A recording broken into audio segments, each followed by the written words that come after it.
Hey everybody, my name is Sarah and welcome to Mile High Church.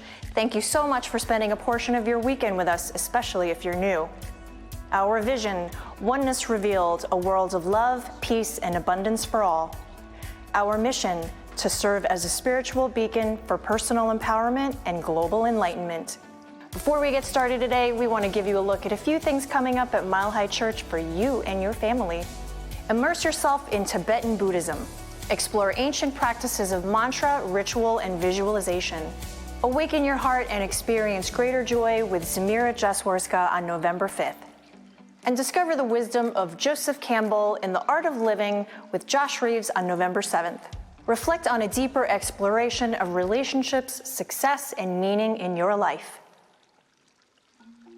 Awe is often described as an ineffable experience, something difficult to articulate yet profoundly moving. Why find awe?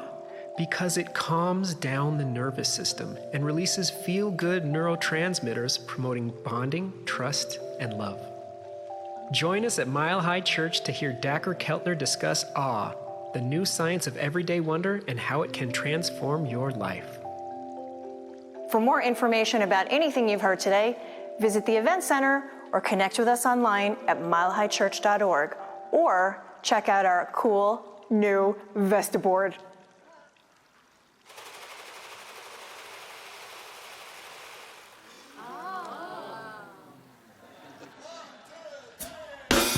Yeah, if you haven't seen that in the lobby, you have to go look. There's over 9,000 pieces of folded paper, and it's incredible. Go check it out. But for now, we're going to sing together. You guys ready? Okay, here we go. I sing my love. I sing my love. I sing my love into the world. I sing my love. I sing my love. I sing my love into the world. I sing my love. I sing my love. I sing my love into the world. I sing my love. I sing my love. I sing my love into the world. I dance my joy. I dance my joy. I dance my joy. I dance my joy into the world. I dance my joy. I dance my joy. I dance my joy into the world. I dance my joy. I dance my joy. I dance my joy into the world. I dance my joy. I dance my joy. I dance my joy into the world. I live my peace. I live my peace. I live my peace. I live my peace into the world. Yeah. I live my peace. I live my peace. I live my peace into the world. Here we go. I live my peace. I live my peace. I live my peace into the world. I live my peace.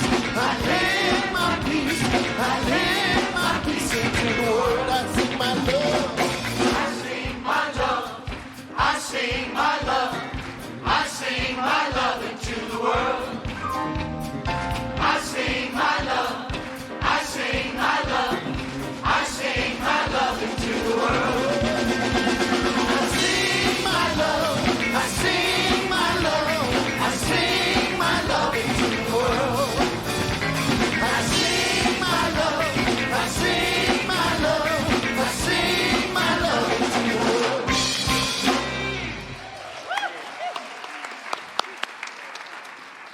Thank you, Tom Litch. Thank you, Mile High Band. This is the premiere of this session of the choir. Let's hear it for Rebecca Stademeyer, their director, and these incredible folks. They sound wonderful. Some of you may have heard we had a power outage in the building here, so we got to do Mile High Unplugged at 8 a.m., so we're really excited to do it plugged in today. Hey, this is our beautiful Adventures in Faith Committee. They've been co-creating the services all of October. And we are here to, frankly, take our nautical theme a little too far today. I think we're going to go with the metaphysical interpretation of Gilligan's Island, right? The minnow is the soul. The 3-hour tour is symbolic of the life. And within ourselves, we hold multiple personalities, a little bit of Ginger, a little bit of Mr. Hal, a little bit of the professor. And, some of us, we suppress that inner Gilligan when we really need to bring Marianne more forward. Are you sick of it yet? Okay. All right. We'll stop right there. But we're glad you're here at Mile High Church. If you're new here, this is a sanctuary, online and in person, filled with whole people committed to living whole lives no matter what. You're surrounded by inspiring people, including the people here on stage. And since you're up here, are you up for leading us in our vision and mission this morning? All right, it's coming up on the screens. We have screens this service. This is great. If you want to say it along with us, it goes like this. Our vision, oneness revealed. A world of love, peace, and abundance for all. And our mission, to serve as a spiritual beacon for personal empowerment and global enlightenment. So before we move into our shared time of spiritual practice with song and silence and a prayer from our beloved Dr. Michelle today, I just want to take a moment to honor the life of Peg Goff, who is a beloved Mile Higher who recently made her transition. We send love to her daughter and to her entire family. She was a beloved volunteer in our infant and toddler room and did many other things here. And so we're going to be honoring her with a service on Saturday at 1:30 p.m. So with that, let us take a collective breath together, honoring that place where we find the eternal within ourselves, that which connects us not only with the divine, but with all of those who we've ever loved, that divine cord of love. Honoring Peg and all of her contributions to life, I just simply know that they continue to speak to the hearts of all those who loved her.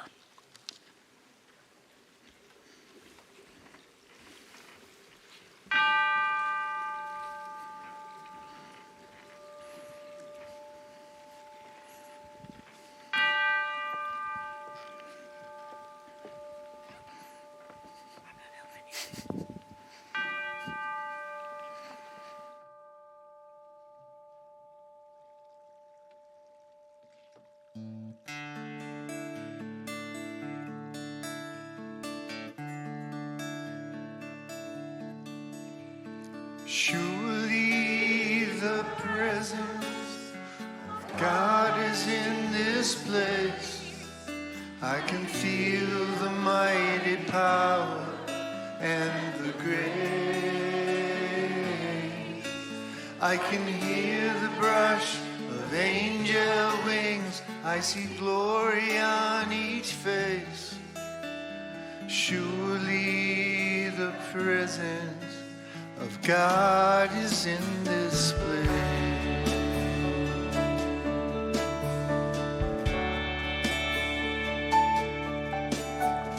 Surely the presence of God is in this place.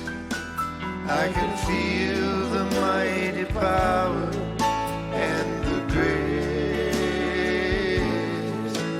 I can hear the brush of angel wings. I see glory on each face.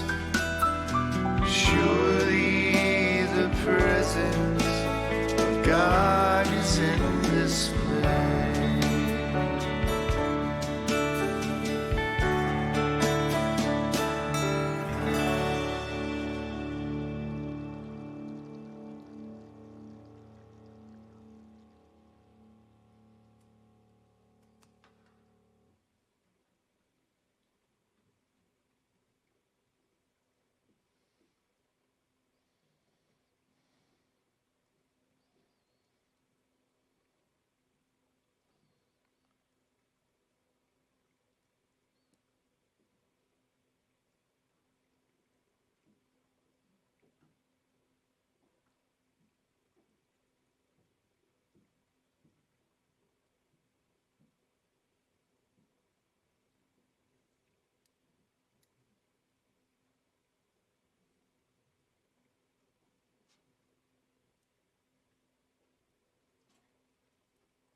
Breathing in the breath of life together here and now. We acknowledge the one presence, the one power, the one light, the one source, the creative force in this universe that expresses itself in all, through all, and as all. And in that same breath, not only do we sense that infinite one everywhere present, we can feel the consciousness that each one of us is that attunes to that infinite one, and recognize that right here, right now, right where we are, that life, that power, that love is expressing itself through our body temple, through our heart and emotions, through our mind as we think, through our words as we speak, through our actions, that we are the very living embodiment of the divine one in every way, in everything that we do. And what a joy it is to feel whatever motivated us this morning to step into spiritual community together.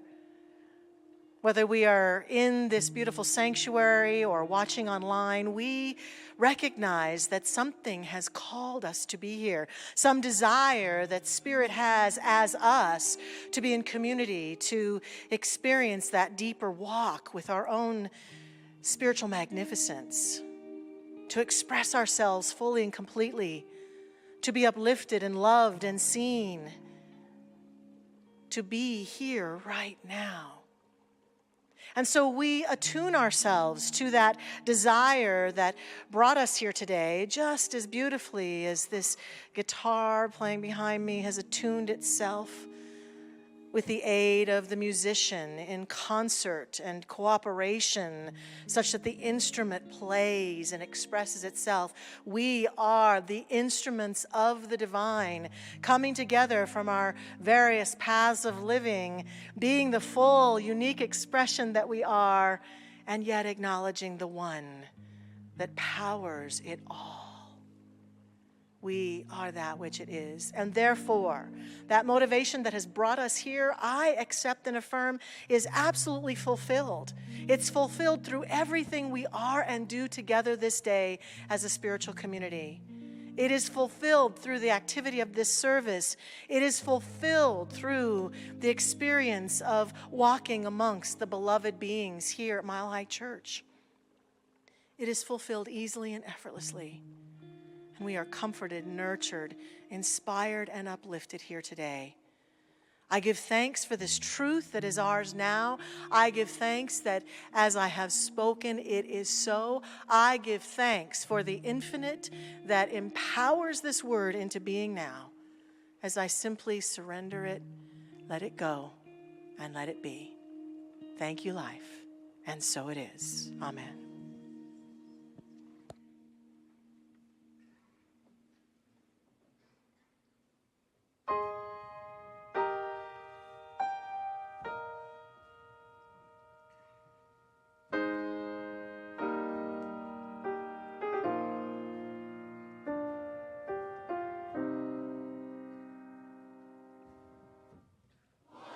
This light I see,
As we close our Adventures in Faith series, Finding Oneness in an Ocean of Uncertainty, we bring together the wisdom we have explored these past few weeks together.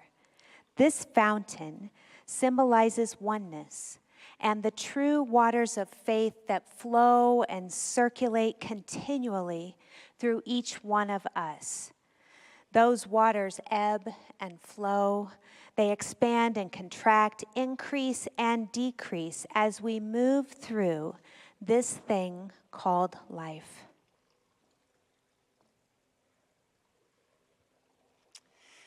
I bring the water of faith that arises from transformational vulnerability.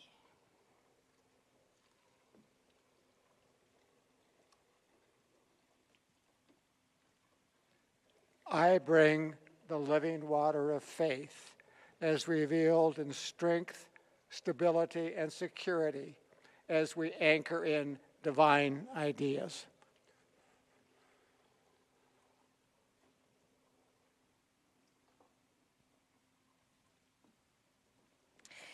I bring the water of faith found in the wisdom of discernment that comes from orienting towards spiritual path and practice.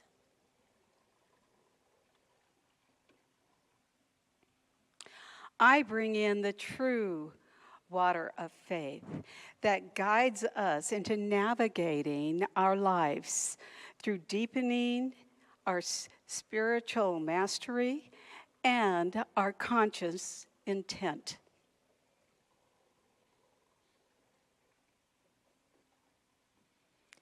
In one drop of water are found all the secrets of all existence. In one aspect of you are found the aspects of existence. Khalil Gibran. We are all one in the ocean of God.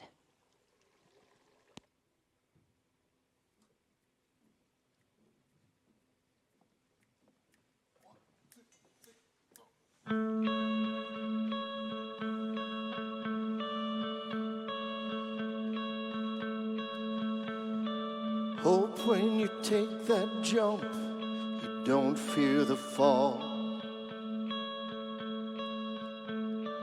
Hope when the water rises, you build a wall. Hope when the crowd screams out, they're screaming your name. Hope if everybody runs, you choose to stay. Hope when you fall in love and it hurts so bad. The only way you can know is give it all you have. And I hope that you don't suffer but face the pain. Hope when your moment comes, you'll say,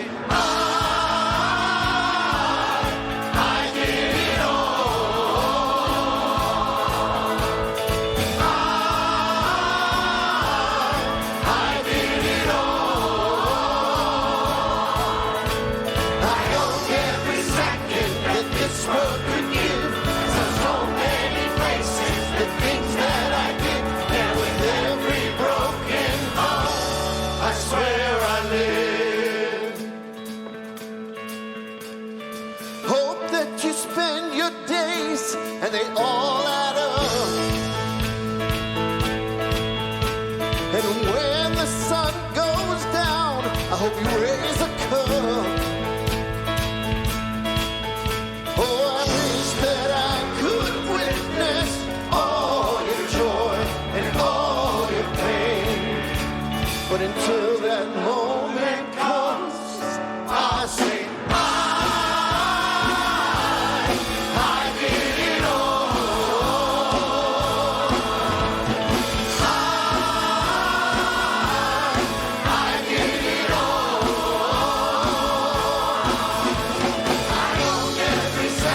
that this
where I live.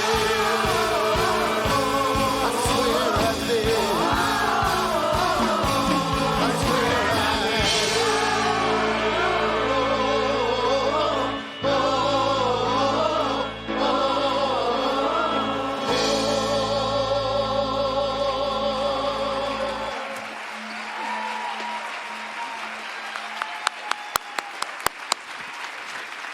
Thank you, Mile High Choir. Rebecca, I know that you had quite the off season. You've been through so much. You've been taking care of your health. I just want you to know how lucky we are to have you and how blessed and grateful we are to have you as a director and you and your family here. Tom and band, thank you so much. So good to have Barry with us, isn't it? Yeah. Oh, Samira, I was going to...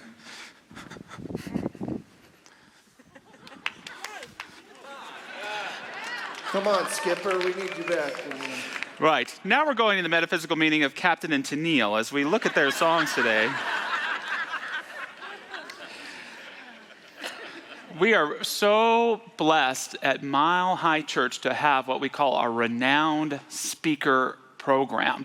It is part of our vision to bring and discover and cultivate the spiritual leaders and the voices that we need not only to improve our lives, but our world as well. And one of those speakers we found, his name is Dacher Keltner. He's coming this upcoming Friday, November 1st. He's a scientist who is an expert in emotion, so much so that he was a key consultant for the Inside Out films. And so we're so looking forward to having him, and he has done an immense amount of scientific study on this thing called awe. And so Friday night, we're creating this space where he's going to share with us how awe can improve your physical health, your psychological health, and your spiritual health, as we know, so that we can live more whole and abundant lives. I know that there's a lot of feeling of hoopla with an election coming up. What a wonderful opportunity to have a little respite, to get back to what matters most in our lives, and just to receive a great amount of inspiration. So how many people are going to the event? All right. So if you're not going, we're selling tickets on either side and online. We would love to have you. And so now the question you really want answered is, he's going to wear that silly hat the whole talk? And the answer is no. I'm going to let it go. Denise, would you like the hat for now? Okay. Grateful to be completing our adventure in faith today. Finding true waters is our message today. Finding the true waters. Ralph Waldo Emerson, our philosophical forefather of our philosophy, he said, "That is always best which gives me to myself." That is always best which gives me to myself. Does that resonate with you? Sure the hell does resonate with me. Let's say it together. That is always best which gives me to myself. What for you are those activities, those practices, those relationships that help you to feel yourself again? Because I want you to know they're the secret to living a great life. I don't know about you, but when things are challenging, I tend to blame myself. Anybody else do that? I think there's something wrong with me. And that's why this challenge is taking place in my life. But if we could only make that little switch to see that what is really going on is that a greater version of ourselves is being called forth. It's not being who I am that's messing things up. It's not being enough of who I am that's causing me this challenge. We forget sometimes that when we don't think for ourselves, we let someone or something else do the thinking for us.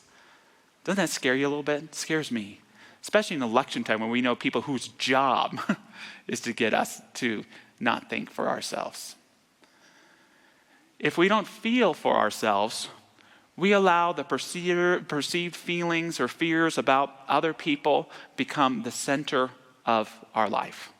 And when we don't prioritize for ourselves, we let anyone and anything set the priorities for us.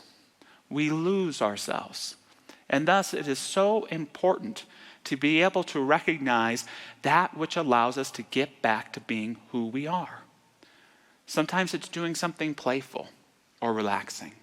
Sometimes it's making intimate connections, having conversations with people here in your spiritual community at Mile High Church.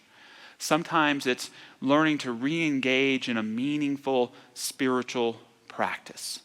If you ever take a class with me here at Mile High Church, you've probably heard me say, if you get anything out of this teaching and your time and this philosophy, I pray it is a daily spiritual practice. There is no greater way I know that gives me back to myself, that allows me to find those true waters, to look within them, and to see my true self looking back at me.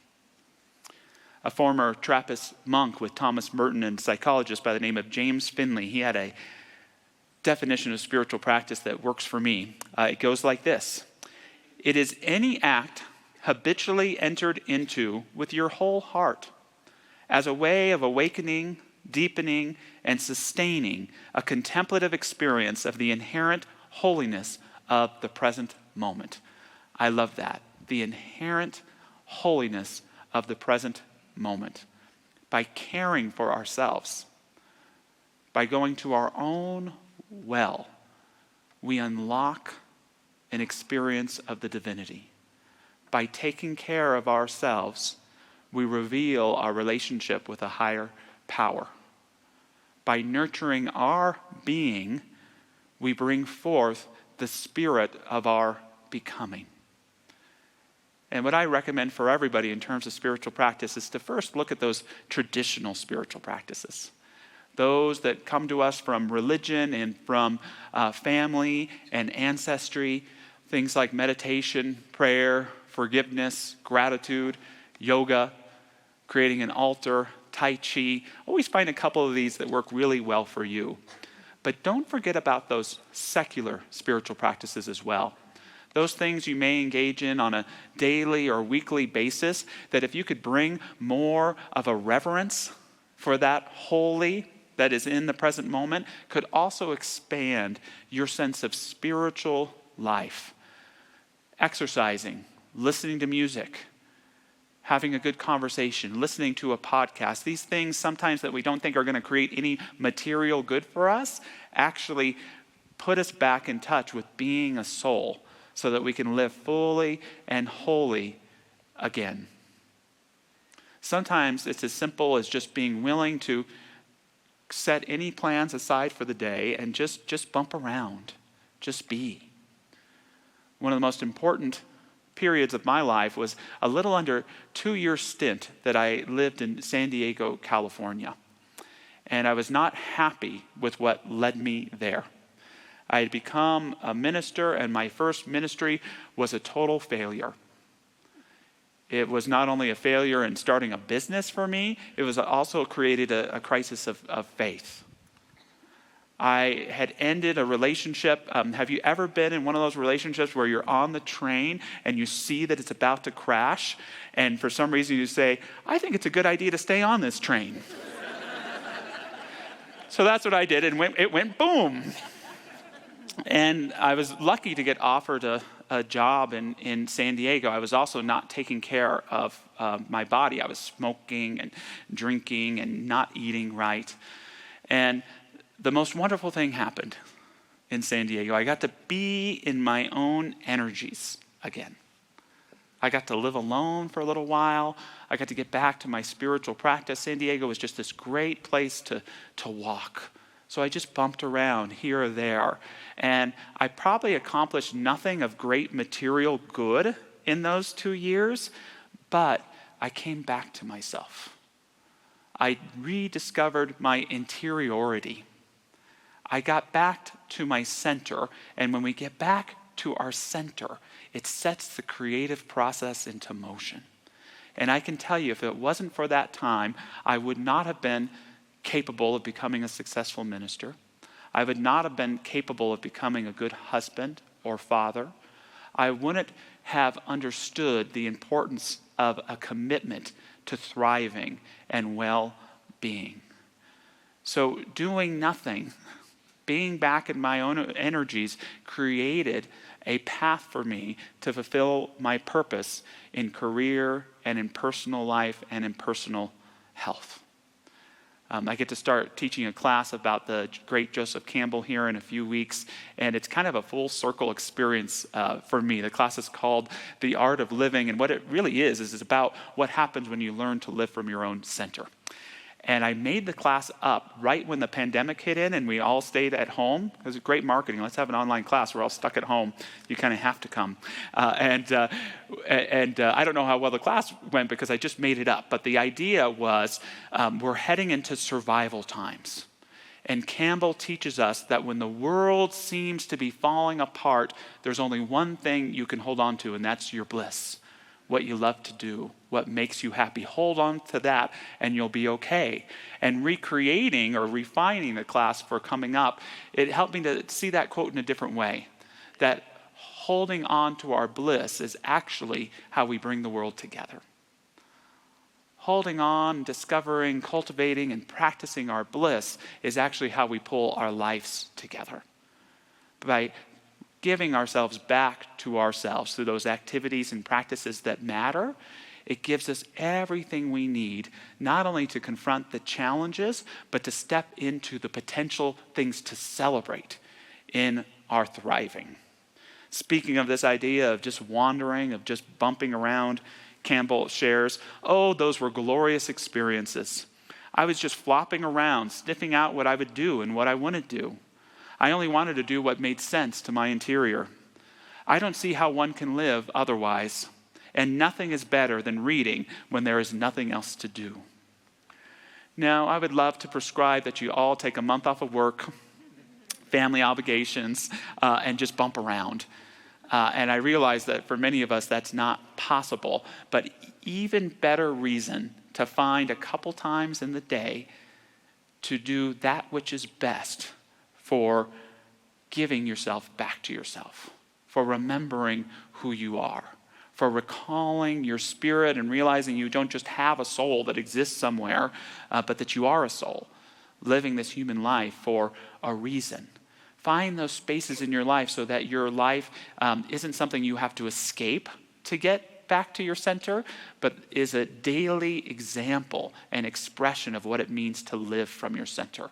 Because when we're not living from our own center, we're living from something else. And I promise you that something else is not good. It's not good. It's not your way. It's not your path. It's not your flow. It's not you. And if there's anything that might be missing from your life today, trust me, it's you. It's you. Campbell goes on. When you wander, think of what you want to do that day. Not what you told yourself you were going to want to do. Don't think of new things. Don't think of achievement. Don't think of anything of the kind. Just think, where do I feel good? What is giving me joy? There's an old Sufi story, Sufism being the mystical branch of Islam, where a king calls in an advisor. His kingdom is struggling, and he's looking for advice. And the advisor says, my great king, you are like a fountain, and your kingdoms are the streams. And the king's not quite understanding. What are you trying to say? He said, well, if you were dying of thirst in the desert, and someone offered you a glass of water for half of your kingdom, would you give it to him? And the king said, I suppose I would. And if you drank that water, and an hour later someone else told you that it was poisoned, and he would give you the antidote for the other half of the kingdom, what would you do? I suppose I would give it to him. Why then, the advisor said, would you pay so much attention to that which is only worth a glass of water? Only worth an antidote. We get so caught up in the state of our kingdom, in the state of our affairs, trying to hold everything together, trying to fix and patch those holes, forgetting that it's our own fountain, our own needs, our own well-being. If we can take care of those, that's right. Thank you for that, amen. We can set our life into motion. Campbell continues, I mean it. It's simply basic. Get those pressure ideas out of your system, and then you can find, like a ball on a roulette wheel, where you are going to land. The roulette ball doesn't say, well, people think better of me over there than over here. Take what comes and be where you like. What counts is being where you feel you're in your place. What people think is their problem. What if the correct response to a challenge is to do what you love? What if, when you're struggling at your most, the message is, do what you love? It doesn't mean live in avoidance of the problem or the challenge. It means get back to yourself first, and you will have everything that you need to walk through and transform that challenge. The great Carl Jung was in the middle of a midlife crisis. He's in the middle of his 40s, and he's wanting to write, and he's developing all of this depth psychology, and he's feeling stuck. And he asked himself kind of a silly question: what did I love to do as a child? And the answer was play with rocks. And so he said, okay, I'll try it. So here's this 45-year-old man going into the forest, getting on his knees and playing with stones, playing with rocks. Eventually he'd become a master stonemason and build his own home. And he shares that there was some sort of dormant energy within him. Some part of his spirit that had fallen asleep, or he had fallen asleep too, that became awakened. That all of a sudden filled him with a sense of creative vitality. And because of that practice, he shares, he was able to go on and write his great works about the shadow and archetypes and personality types and all of these things that we have so much interest in today. Just by moving into that spirit of play. Is there an activity that is meaningful to you?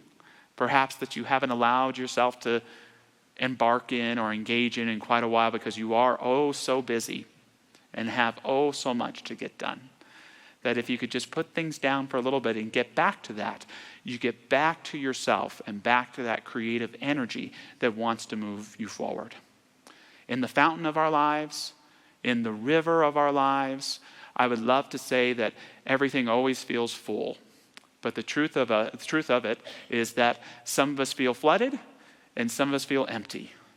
How many people these days like me feel flooded? I think election season can do that to us. You're flooded when you're feeling like yourself, but you're taking on everything, even all of the world's problems. You're feeling them right there on your shoulders, and you feel that it's flood time, that there's no self-control, that the flow is running past you, and it's overwhelming. When we're empty, that's how many of us feel empty? Thank you. Honest group. It means that we've given all of our energy to supporting everything and everyone but ourselves.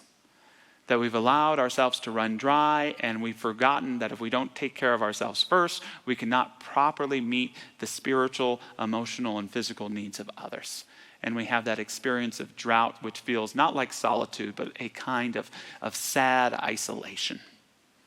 The great mystic Howard Thurman has some advice for those of us who feel flooded or empty. He said, the answer to the flood time of the river is a greater opening to the sea. The answer to the drought of the river is a larger opening from the sea. The sea is the answer both to the drought and the flood time of the river. The sea is our source, is that place where we meet God and we allow the divine to meet us as well. The sea is that place that is always around us, but we forget it and get so caught up in our own idea of flow, of our own sense of the amount of water that we have, that we forget that those true waters are always provided through us if we open up to allowing them into our lives. Remembering in the sense that that wholeness of who we are is always there. In our Adventures in Faith material this week, there's a little exercise where you're invited to write a little note to yourself in past time. Remember writing notes? Remember writing letters? This isn't a text message thing, not an email. Write an actual note. You're encouraged to a time in your past. I wrote to that part of me that was suffering before I went to San Diego. And I told him, Josh, I want you to know that letting go isn't failure, that it's okay to let go, and that real failure comes when we try to control, when we're unwilling to move on in the direction that life is pointing us to. The second part of the exercise is to imagine a future self that's writing to you where you are right now. In the midst of a challenge, in the midst of a celebration, what is it that you think your future self would want you to know? My future self says, Josh, give yourself a little bit more credit. You're trying really, really hard. In your work, in your family, in your personal life, take a deep breath and know that everything is going to be okay. What does that wholeness of your future self want you to know about where you might better be in relationship with who you are in the midst of whatever the uncertainties in your life may be? Thurman goes on, speaking of our flow, the flow of the sea into the river of our lives. It may twist and turn, fall back on itself and start again, stumble over an infinite series of hindering rocks. But at last the river must answer the call of the sea. It is restless till it finds its rest in the sea. Where's the sea calling you in your life?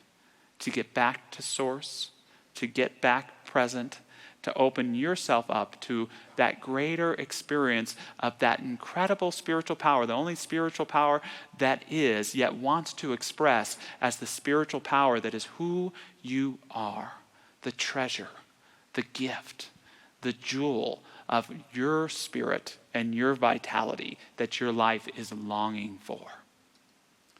Campbell talks about the experience of finding our jewel, that beautiful jewel that you discover in sacred space and in sacred time, and this thing, he calls it being the master of two worlds, where you now have to take it back into the world.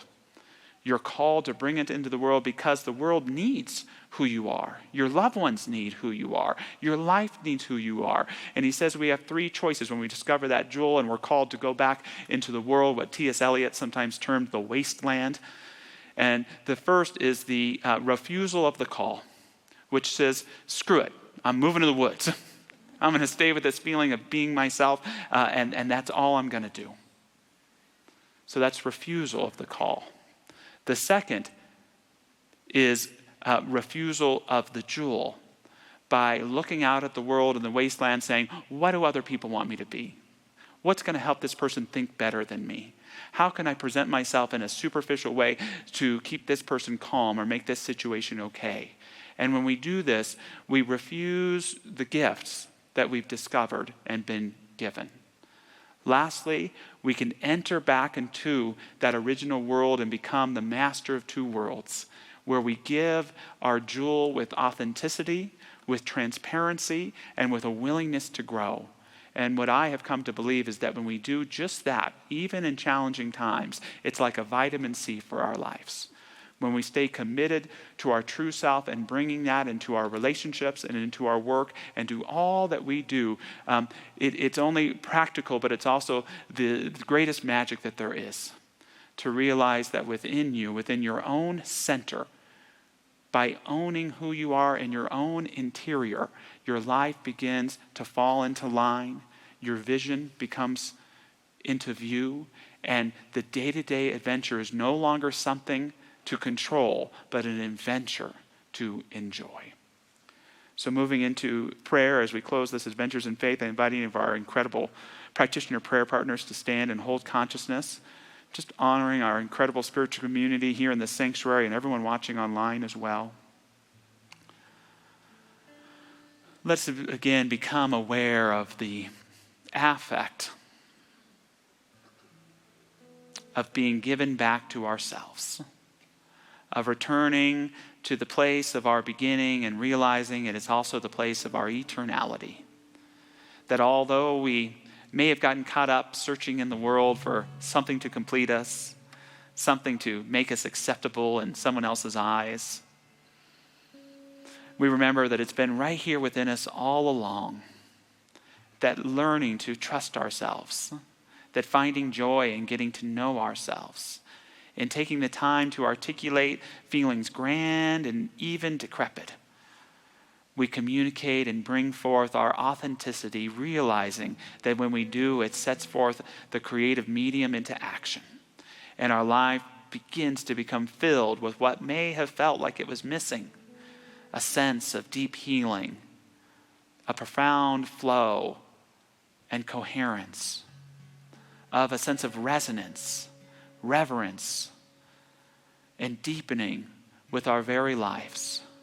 The ability to enjoy the moment in its fullness, and also to have the optimism for ourselves, for our loved ones, for our country, that better and better things are in store.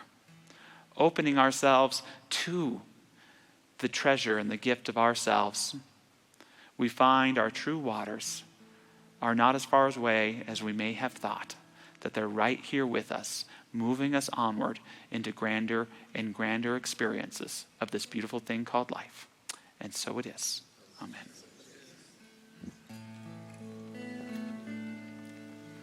I did it all. I did it all. I owned every second that this world could give. I saw so many places, the things that I did, and with every broken bone, I swear I live. I swear I live. I swear I live.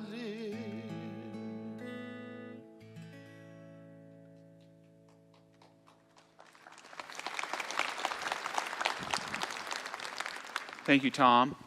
Thank you, everyone, for being with us this morning. We're going to move into our time of offering, and please know how grateful I am for how you choose and how you show up to support Mile High Church financially. We are so very, very blessed. This is the last Sunday of our pledge campaign for 2025, where our ushers do have some pledge cards if you need them, but you can go online, and what we're asking you to do is, if you already give regularly to Mile High Church, if you don't mind thinking about what your monthly gift will be each month and next year, it will help us guide our ship. So we're guided at Mile High by vision, but we're also mandated by our budget. And so when you make a pledge, it helps us know what we're able to accomplish in the new year, whether that's supporting our staff. Wasn't Reverend Zamira fantastic last week, by the way? We are so blessed to have such a great ministerial team here. The programs and classes, the speakers we're able to bring in, the Sunday guest musicians we're able to bring on stage, all of this will be a result of the pledges that we receive. That being said, you know that we received 321 of them so far for pledges next year, totaling so far $1,113,202. Isn't that fantastic? So I'd love to see us get to 400 or more pledges, and thank you for considering that prayerful commitment to Mile High. We're so very grateful for it. Speaking of things that we get to co-create, because of you, I'm really thrilled to announce that one of those things is going to start again on November 6th. It's a midweek service. So we are co-creating together a service we're calling Midweek Renewal, an evening of spiritual practice. It's going to start with a meditation at 6:40 over there in the vote. And the service is about meditation, contemplation, devotional music, prayer for ourselves and our loved ones, and forgiveness. It features practitioners and ministers, our incredible music team. So I'm really looking forward to kind of having a dry run of it through the rest of the year, because we have some special events, and then really getting it going in January. So isn't that fantastic? Yes, thank you. Looking forward to having everyone be a part of that. We've been having a Wednesday night, right? Wednesday nights, 6:40 p.m. I'm so grateful to Dick Koch, and he's been a member of this church for a long time, a member of our Adventures in Faith committee. And each week here, we've been having people share the impact that being a part of Mile High has had on their lives. And I'm so grateful for you, Dick. Well, thank you. Is it? It's on. It's on. Well, I'm here because I'm happy to be alive, and I'm very grateful. During the last part of my Prac 2 training, I got a chance to put the training and the lessons into practice in my life. I had the challenge of bladder cancer. And the whole point of the teachings and the trainings is, how can we embody this? How can we feel it in our hearts and our body? So based on the teachings and the personal support, I was able to meet that challenge. I knew from the very beginning I just didn't want the bladder cancer to go away. I wanted a deeper healing. I didn't want a superficial cure. And so through the ups and downs of the bladder cancer and will you keep your bladder or lose your bladder or what's going to happen next, I learned some important lessons I can share. One was give up illusions of control. That became very clear when everything I thought was going to happen turned out differently. And there's nothing like giving up control when you go under anesthesia. And then I'm in the hospital bed, and I'm in a fair amount of pain, and I can't move. So the lesson, well, be still and know. Well, I was still because it hurt to move. Then there was the message, you don't have to go looking for God because I couldn't move. God is right here. What can you do to get rid of the barriers to knowing that God? An important part of this for me was to be open to receive help, not just divine help, but the help that came through the teachings at Mile High, but especially from the people at Mile High. There was incredible support from my practitioner prayer partners, from my classmates in Prac 2 training, for the members of the Adventures in Faith community, from the practitioners, from the ministers at Mile High. I really had a sense of strong support and love, and that I was held. And then, as I recovered pretty quickly, I got the message, well, you got some more time on this planet. Don't take anything for granted and be grateful. And I am very, very grateful to be standing here before you and very grateful for the teachings, but especially the people of Mile High.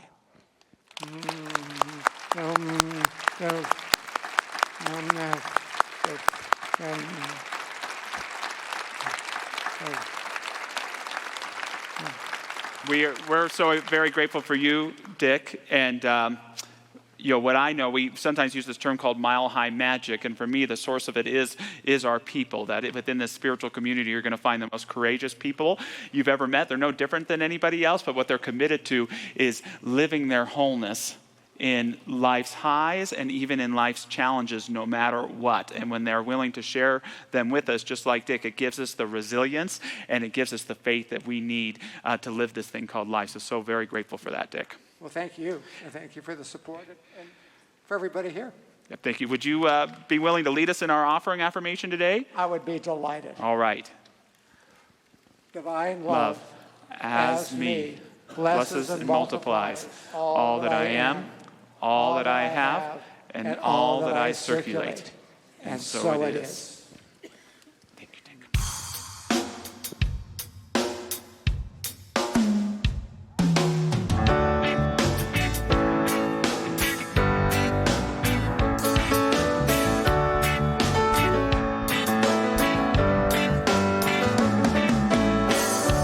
Walking on an old road, singing a new song, bouncing back and forth in time, and I'm trying just to hum along.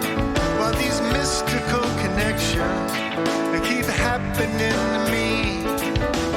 I finally got the gates unlocked and I'm running free. Standing by the ancient shrine, looking up at a satellite, thinking back to another time, so strange but it feels so right.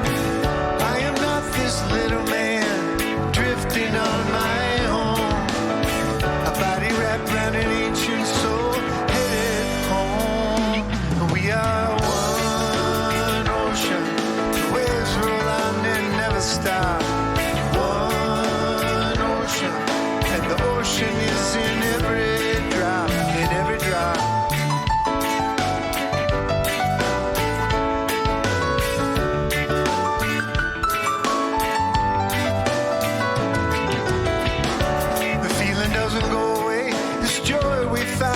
Here to stay, we're on our way to higher ground.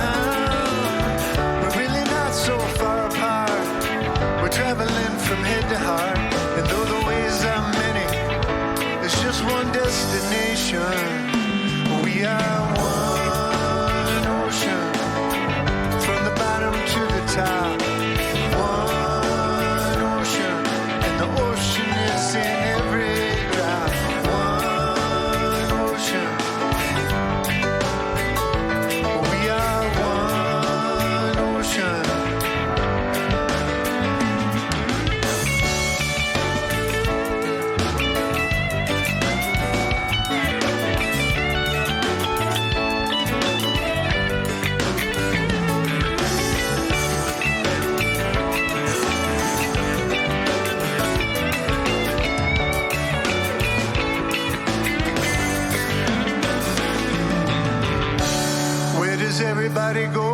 when the Spirit calls them to the floor.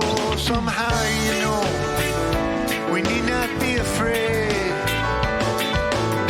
'cause we will find our family where the rivers run into the sea. Stretching endlessly, we can see we are one ocean. We are one ocean. We are one ocean. We are one ocean. We are